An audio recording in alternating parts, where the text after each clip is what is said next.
With the fourth cour of the Thousand-Year Blood War arc on the horizon, a new game set to release, and a possibility of another adaptation following the Thousand-Year Blood War arc's conclusion, there has never been a better time to discuss how Bleach made the greatest comeback in anime history. It's very easy to notice the surge in appreciation and overall popularity the series has seen recently, despite all of the hated face from 2016 to 2022. During that period, Bleach fans were fighting for dear life, constantly defending the series and its author against the sheer rewriting allegations. But once the Thousand Year Blood War arc started dropping bangers, the Bleach hate train for some reason suddenly shifted to an influx of viewers getting into the series for the first time and collectively enjoying it for the most part. Now, you might argue that this is just recency bias, and since the Thousand Year Blood War arc is widely considered Bleach's best arc, it's only natural that a massive wave of viewers would hype it up, completely overshadowing the hate it once received. And honestly, I don't fully disagree with this statement. Of course, dropping new episodes as hype as Thousand Year Blood War episodes will naturally boost the series' popularity, but that alone doesn't explain why so many people completely changed their opinion on Bleach as a whole. There are plenty of reasons behind Bleach's massive comeback, but I think the most important one is pretty simple. Bleach was never as bad as some people made it out to be during the 2016 to 2022 era. The truth is, the Bleach hate train was just straight up ridiculous to say the least. Bleach has always had incredible moments that made it easy to fall in love with the series, and many of them happened long before the Thousand Year Blood War arc back in the OG Bleach. But since everybody had grown accustomed to the widespread disrespect and misinformation surrounding the series, most anime fans didn't even want to give it a chance, leading to a massive decline in popularity over the years, further reinforcing the notion that Bleach had fallen off and was never that good to begin with. It was once a top-tier series, but over the time, it became painfully average. However, when the Thousand Year Blood War arc started dropping bangers, it reignited the interest, encouraging those who had previously hesitated to get into it due to the hate surrounding the series to finally try it with a fresh mindset and finally appreciate it for what it is. Most of those who recently got into Bleach seem to have two things in common. They had very low expectations going in, and they saw the OG Bleach as mostly boring, full of assholes, and tedious to get through. They just had to switch off their brain and speedrun to the Thousand Year Blood War arc, which is supposedly the go part in Bleach. But to their surprise, it was the complete opposite of that. The OG Bleach, at least from the Society arc onward, was actually very enjoyable. Sure, it had its ups and downs, but for the most part, it was hype and enjoyable. In fact, I think this was the main reason why I liked Bleach when I first watched it. It also makes me wonder, how did the idea that Bleach is boring become so widespread? Like, did we just collectively forget how hype early Bleach was? Or just can't describe how it feels seeing captains assemble for the first time and them later unleashing their abilities one after the other. Remember Mayuri's first introduction and how evil he was and how he killed his squad members, Yamamoto's mere presence making them all pass out, Aizen casually one-shotting a captain with Kurohitsugi without an incantation, only to reveal that this was just a fraction of its power. Or the sheer hype of Ichigo's entrance showing up in a new fit, saving Rukia, effortlessly blocking the Sokyoko with one hand without even looking, and then immediately standing on business and clashing with Byakuya. Speaking of Byakuya, his first Bankai reveal against Renji is in my opinion one of the most underrated scenes in the entirety of Bleach, and this was the peak of Renji's story arc, and it added a lot to Byakuya's character at that time. For me, this was the moment where I knew Bleach was not your average shonen. I thought Renji had a chance against Byakuya because he's now on Ichigo's side, refusing to give up despite being outscaled so hard and all of this power friendship bullshit. But no, Byakuya simply cooked him, and he did it in the flashiest way possible, using his magnificent Bankai with the OST playing and everything. It was just perfect. Everything, down to the last minute details. And that was just a fraction of the Soul Society arc's hype. Let's also not forget about the Arrancar saga with all of the OSTs, fights, transformations, characters. We had this Mano Likiora go on a generational run, Grimshaw beating Ichigo's ass, and Yami giving him backshots of agony and despair. How anyone can call Bleach boring is beyond me.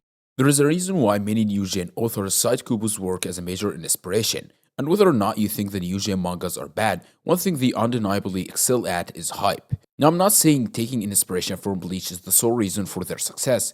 After all, every piece of media is influenced by something that came before it. But when the inspiration from Bleach was done correctly, like domain expansions being inspired by Bankai, the Nichiren Blades being inspired by Zanpakutos, the Magic Knights being inspired by the Goatee 13, and so on and so forth, it led to some of the most entertaining concepts and hype experiences in anime. That being said, while Bleach maxed out in style and hype, it really frustrates me when some reduce it to just that and completely disregard its substance as if it has none, which is very far from the truth. I'll keep defending Bleach's writing for as long as I live, not because I'm a Bleach tard, but because I genuinely believe it is very well written, despite its flaws. I also don't think Kubo's writing flaws are the reason why many people dislike or trash on the writing, but rather because most viewers fail to catch all the subtleties woven into Bleach. I've probably said this before, but I'll say it again. Bleach is a deep manga, much deeper than it appears on the surface level. Now, I know that might sound corny, but don't get me wrong, I'm not saying Bleach is some hyper complex work of fiction that requires a certain level of intellect to understand, though in some cases that's actually true. However, I think the word deep is often misunderstood and overused. A story being deep simply means it carries underlying themes and meanings beyond what is immediately visible, and in that regard, Bleach is a perfect example. Kubo doesn't spoon feed information to the readers. Instead, he leans heavily on subtle storytelling, character development, and foreshadowing. He conveys meanings through his art, in universe concepts like Zanpakuto reflecting their user's nature, and even the occasional use of poetry. That being said, Kubo's approach to storytelling is a double edged sword. On one hand, I appreciate that he gives readers room for personal interpretation, allowing them to piece things together rather than dumping every single detail directly in their face. But on the other hand, this has significantly impacted how some readers perceive Bleach, because most of the time, some crucial plot points, storytelling, and development will completely go unnoticed, further reinforcing the idea that Bleach lacks any of that. This is why so many people dismiss Ichigo's transformations and deem them as assholes, because much of his growth, especially his interactions with Zangetsu, is built on subtle foreshadowing that only fully pays off later in the story. So if you were to miss or misunderstand any of these interactions or jump into hasty conclusions before the full explanation is revealed, it is no surprise you will see the development as weak, the transformation as an asshole, and the explanation as a retcon. And this doesn't apply only to Ichigo and Zangetsu. One of the biggest examples that comes to my mind is the so-called Vizards not using their masks in the Thousand Year Blood War arc plot hole. As far as I remember, even I once fit into this misconception in one of my previous videos, so I'd like to take this chance to apologize for that mistake and also explain why the Vizards didn't use their masks in the Thousand Year Blood War arc against the Quincy's. And the reason is pretty simple. Typically, using either Bankai or a Holo Mask is already draining on its own, so the Vizards are essentially forced to choose between the two. If they were to combine them, they would run out of stamina too quickly, just like what happened in Mashiro's fight against Wander Wise. It was stated that Mashiro could hold her mask for 15 hours under normal circumstances, but when exerting herself, the mask would break much sooner. This applies to the rest of the Vizards as well as Ichigo. Given this limitation, it makes sense that against the Quincy's who possess a variety of hacks abilities, the Vizards would prioritize their Bankai because not only were their Bankai holified at that point, but they could also be sustained for much longer without the on and off limitation of the mask. However, against Gerard, who relied more on physical strength, they used their masks, and this happened in the manga that was not fully an anime original scene. So no, Kobu didn't forget about the holo masks, and it was not a plot hole, but rather they used whatever proved more effective depending on the fight. Using this example, I just wanted to show you that forgetting even a small detail like this can lead to a hasty conclusion that there exists as a plot hole. Another more broad example is Bleach's foreshadowing in general, which I believe is highly underrated. Compared to Attack on Titan, for example, I would argue that Bleach has much better foreshadowing. However, the reason Attack on Titan is widely praised for it is that its foreshadowing is much easier for viewers to notice. In contrast, Bleach's foreshadowing is often subtle and overlooked, leading to the misconception that it lacks strong foreshadowing altogether.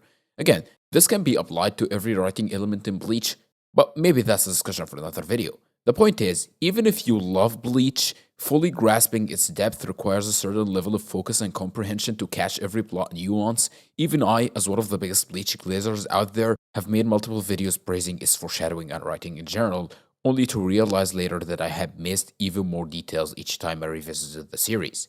Now, imagine how it would be for the Bleach haters, especially during an era when mindlessly hating on the series was trendy. Assuming any of them even watched it, it is highly likely they missed both the minor and major details, and then began spreading their misunderstandings. This led to many feeding into their delusion, dismissing certain moments as not being foreshadowing or having any depth simply because they assumed it was too good to be true, and as a result, the hate towards Bleach continued to grow, and we were constantly accused of reaching too hard to make our average shonen, which was only about fighting, look deep. But now, fortunately for us, Bleach has made a triumphant return, proving to everyone why it is considered by many to be one of the greatest anime series of all time.